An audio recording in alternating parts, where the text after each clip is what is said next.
विगत दिनों हमने आपको लाहरडी गोविंदपुर इलाके की एक उत्क्रमित मध्य विद्यालय की तमाम कहानियां दिखाई थी कि किस तरह से डर के साए में वहां के जो बच्चे हैं वो पढ़ाई कर रहे हैं और साथ ही साथ किस तरह से जो तमाम बुनियादी सुविधाएं हैं वो ध्वस्त पड़ी हुई हैं। इन सभी खबरों का असर ये रहा कि मिरर मीडिया की खबर के ऊपर त्वरित संज्ञान लेते हुए यानी कि खबरों को देखने के बाद तुरंत धनबाद उपायुक्त ने संज्ञान लिया और तमाम जो स्कूल हैं उन सभी की जांच की गई और जांच में ये बातें सच पाई गई और इसके बाद उन्होंने बताया कि ये जो तमाम चीजें हैं, जिन चीजों की कमी उस विद्यालय में पाई जा रही थी उन सभी चीजों को जल्द से जल्द मुहैया कराया जाएगा। और केवल इतना ही नहीं, तमाम जो स्कूल हैं जिले भर के उन सभी की निगरानी वीडियो कॉन्फ्रेंसिंग और वीडियो कॉल के माध्यम से भी अब की जाएगी और इसको लेकर के लगभग 30 लोगों की टीम का गठन भी होने वाला है और वो सारी निगरानी जो है वो इसी धनबाद उपायुक्त कार्यालय से होने वाली है। इस पूरे मामले पर हम आपको सुनाते हैं सीधे क्या कुछ कहना है धनबाद उपायुक्त आदित्य रंजन का। देखिए, लाहरडी स्कूल का सूचना हम लोग को प्रेस मीडिया से ही आया है, बट अदरवाइज जो हम लोग अभी लगभग 400 विद्यालयों का अपग्रेडेशन डीएमएफटी फंड से कर रहे हैं, उसमें सभी +2 और हाई स्कूल हम लोग रखे हैं, विच इज़ 140 हाई स्कूल और +2 स्कूल से। इसके अतिरिक्त अभी फेज वाइज प्राइमरी और मिडिल स्कूल कर रहे हैं, क्योंकि वो अपने आप में बहुत बड़ी संख्या है, 1600 विद्यालय है। तो जाहिर सी बात है, कई बार कुछ विद्यालय हैं जो नज़र से छूट जाते हैं, बट बहुत अच्छा है कि हम लोगों को पता चला है। तो उसको अभी जो नेक्स्ट फेज में हम लोग 200 प्राइमरी और मिडिल स्कूल का अपग्रेडेशन कर रहे हैं, उसमें हम लोगों ने लाहरडी को भी रख लिया है। तो आने वाले समय में मतलब नेक्स्ट 6 मंथ्स में ही हम लोग का पूरा कोशिश रहेगा कि विद्यालय में हर तरह की आधारभूत सुविधाएं और जो सामग्री है विद्यालयों में सुदृढ़ीकरण को लेकर वो सब पहुंच जाए, ताकि बच्चों को एक अच्छा शैक्षणिक वातावरण मिले, जो माननीय मुख्यमंत्री जी का भी सपना है। हम लोग देख भी रहे हैं सीएम स्कूल ऑफ एक्सीलेंस की नज़र से। तो हम लोग कोशिश करें कि धनबाद में कम से कम 500 विद्यालय ऐसे हों जो सीएम स्कूल ऑफ एक्सीलेंस की तर्ज पर दिखें और हम लोग उस सपने को पूरा कर सकें कि हर परिवार का बच्चा एक अच्छे विद्यालय में, अच्छे माहौल में और सभी संसाधन युक्त सुविधाओं के साथ पढ़ सके। तो सरकारी विद्यालयों में देखा जाता है कि सर्विलांस की कमी के कारण ही इस तरह की चीजें सामने आती हैं, या फिर बच्चे जो है वो साफ तौर पर कह रहे थे कि वहाँ का बेंच और डेस्क जो है वो बेच दिया गया है। तो इस तरह की चीजों के लिए, सर्विलांस के लिए, निगरानी के लिए क्या कुछ किया जाएगा? अभी हम लोग रिसेंटली यहाँ एक जन सुविधा केंद्र के नाम पर एक नया सेंटर गठित कर रहे हैं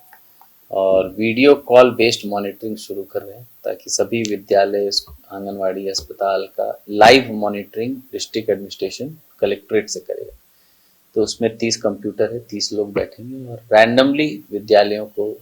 आंगनवाड़ी को, अस्पताल को, पंचायत भवन को, हमारी जितना राशन दुकान को, जितनी भी ऐसी संस्थाएं हैं, उन सबको वीडियो कॉल पे देखेंगे कि उस समय खुल रहे हैं, नहीं खुल रहे हैं, उसमें जो सामग्रियां हैं वो सही समय जगह रखी हैं, नहीं रखी हैं। और मैं बोलूँगा विद्यालय का जो संसाधन का बेस्ट इस्तेमाल है, उसके लिए एसएमसी, बाल संसद, इनका गठन हो रखा है। किसी भी प्रशासन, किसी भी सरकार के लिए एक साथ इतने विद्यालयों की मॉनिटरिंग कर पाना सेंट्रली पॉसिबल नहीं है,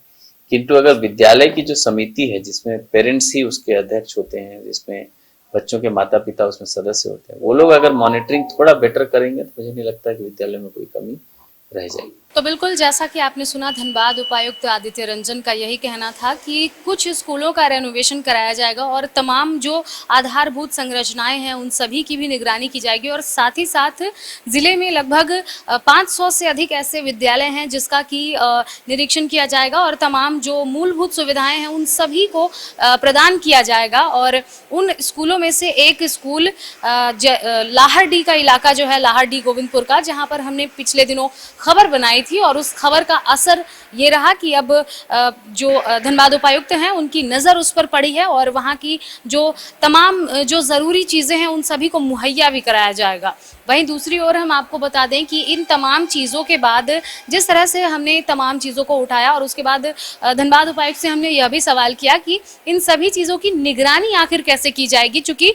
ज़िले में काफ़ी सारे ऐसे स्कूल हैं जो कि निगरानी के अभाव में इस तरह की अवहेलना का शिकार बन चुके हैं। तो उनका साफ यही कहना था कि आने वाले दिनों में अब मुख्य रूप से धनबाद उपायुक्त कार्यालय से ही, यानी कि यहाँ कलेक्ट्रेट से ही तमाम स्कूलों को वीडियो कॉन्फ्रेंसिंग के जरिए जोड़ा जाएगा और उन सभी की निगरानी की जाएगी, फिर चाहे वो तमाम स्कूल हो, तमाम जो PDS हैं यानी कि पब्लिक डिस्ट्रीब्यूशन सिस्टम, जहाँ से राशन मिलता है यानी कि कोटा जो है वो, या फिर अन्य जो जगह हैं उन सभी चीज़ों की जो निगरानी है, उन तमाम जगहों की निगरानी अब सीधे यहीं पर 30 सदस्यीय लोग होंगे और वीडियो कॉन्फ्रेंसिंग के माध्यम से, वीडियो कॉल के माध्यम से औचक निरीक्षण जो है वो तुरंत किया जाएगा। तो कहीं ना कहीं सबसे बड़ा जो संदेश ये दिया गया है धनबाद उपायुक्त कार्यालय से कि आने वाले दिनों में इस तरह की जो लापरवाही है वो नहीं देखने को मिलेगी और इसके लिए डिजिटल इंडिया का जो रास्ता है वो अपनाया जा रहा है और साथ ही साथ तमाम जो व्यवस्थाएं हैं वो मुहैया कराई जाएंगी और विद्यालय के तमाम बच्चों में